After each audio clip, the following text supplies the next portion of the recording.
troisième victoire de la saison pour United Brussels, qui plus est face à son public. Battus samedi par Krainem, les Bruxellois, désormais dirigés par Eric Mulder, ont réagi dès le lendemain avec un succès 39-30 sur Gemep. Un duel entre deux équipes qui luttent pour le maintien. C'était important de gagner aujourd'hui contre eux parce qu'on avait 1 point d'avance, maintenant on en a 3. Ce qui veut dire que si on est devant eux dans les play-downs et que ça se joue entre eux et nous, une seule victoire sur les deux suffirait. United Brussels prend les choses en main dans ce match, porté par des contre-attaques fulgurantes et des tirs puissants. Les Bruxellois parviennent à monter leur avance à +10.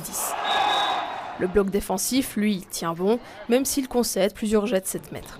C'est sur le score de 24-14 à l'avantage d'United Brussels que les équipes rejoignent les vestiaires. On a fait le trou dès le début. Dès le début, on est rentré sérieusement dans le match. On a eu les contre-attaques et le jeu était très très fluide.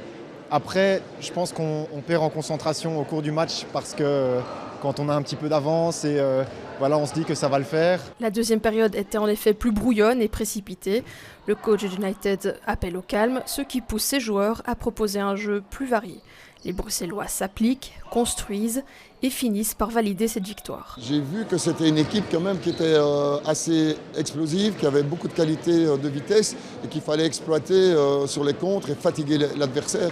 Le score le prouve parce que 39-30 c'est énormément de goals en handball, c'est parce qu'il y a beaucoup d'attaques. Les playdowns se profilent donc pour United Brussels et pour ce mini-championnat à 4 où ils retrouveront Gemep.